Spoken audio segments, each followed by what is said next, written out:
Photoshop में crop tool का एक ओवरव्यू लेने के बाद अब हम बारी बारी से इसकी डिटेलिंग के बारे में समझेंगे, जिसमें से एक अलग जो टूल है हमारे पास वो है स्ट्रेटिंग टूल जो कि एक क्रॉप टूल के अंदर हमारे पास विजिबल है। स्ट्रेटिंग टूल के बारे में हमने क्रॉप टूल के वीडियो के अंदर एक छोटा सा ओवरव्यू दिया था। आज हम उससे थोड़ी सी डिटेल के बारे में समझेंगे। तो जैसा कि स्क्रीन पर आप देख रहे हैं कि मेरे पास एक इमेज अवेलेबल है जिसमें एक हाउस की इमेज है जो कि थोड़ी सी टेढ़ी है।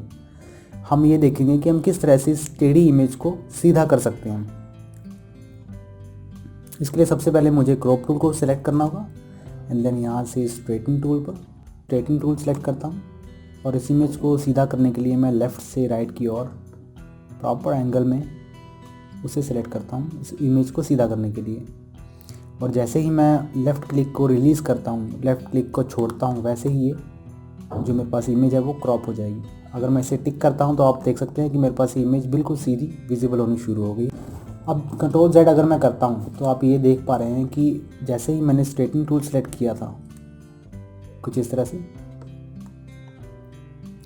सिलेक्ट करने के बाद आप यहाँ पर कुछ एरियाज़ देख पा रहे हैं जो कि फ़ोटोशॉप में ओपेसिटी के कारण आपको ठीक नहीं दिख रहे हैं। ये जो एरिया है ये फ़ोटोशॉप में क्रॉप टूल के अंदर ये एम्बेड नहीं करता। यहाँ पर आप देख सकते हैं कि हमारे पास जो स्ट्रेटन टूल है वो हमारे पास बाकी कुछ एरियाज़ को विजिबल नहीं कर रहा, यानी कि उन एरियाज़ को ये फ़ोटो के अंदर डिनोट नहीं कर रहा जो ट्रांसपेरेंट है। ये सिर्फ इमेज के इंटरनल एरिया को ही गेन कर रहा है। यहाँ पर यह था हमारे पास स्ट्रेटन टूल का एक बेनिफिट। अगर मैं इसे डिक्लाइन करता हूँ, अब हम चलते हैं अगले टूल की तरफ। अगले टूल के अंदर मैं इस टेढ़ी इमेज को सीधा कर पाऊँगा। स्ट्रेटन टूल को एक्सेस करने के लिए आपको क्रॉप टूल के अंदर रहना होगा। क्रॉप टूल को सिलेक्ट करके रखना होगा एंड देन आप कंट्रोल की प्रेस करते ही आप उस आइकन को देख पाएंगे और उसे चेंज कर पाएंगे। किसी भी टेढ़ी इमेज को सीधा करने का एक अगला तरीका ये था कि आप यहाँ पर राइट में अगर जाएं तो आप उस इमेज को सिंपली अप ड्रैग करें तो आप उसे उतना ही सीधा कर पाएंगे। अगर मैं इसे टिक करता हूँ तो मैं इस टिल्टेड इमेज को सीधा देख पाऊँगा। मैं इसे क्रॉस करता हूँ और अगले तरीके की तरफ, अगले स्टेप की तरफ बढ़ते हैं, जिससे मैं अपनी इस टिल्टेड इमेज को, इस मिस एंगल्ड इमेज को सीधा कर सकता हूँ। इसके बाद चलते हैं रूलर टूल की ओर। रूलर टूल हमारे पास यहाँ पर विजिबल है आई ड्रॉप टूल के अंदर। ये नेस्टेड है इस टूल के अंदर।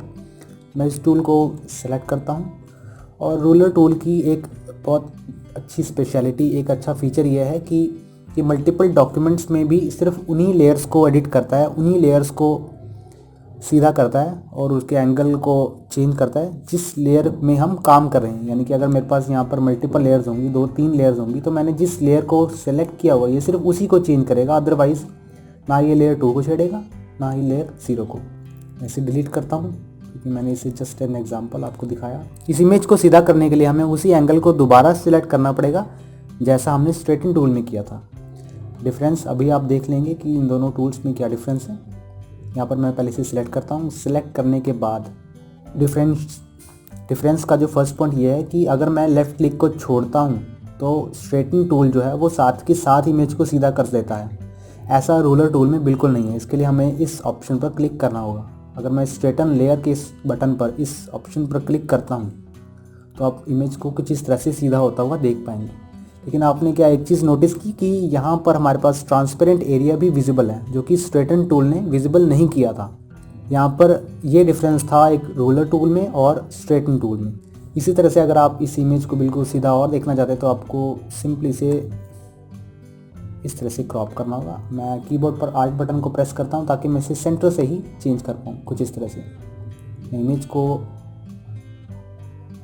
इस तरह से रख के लेफ़्ट क्लिक को छोड़ता हूँ एंड देन टिक करता हूँ तो आप देख पाएंगे कि मेरी जो इमेज है, जो हाउस जो कि थोड़ा सा टेढ़ा था, वो बिल्कुल सीधी हो चुकी है।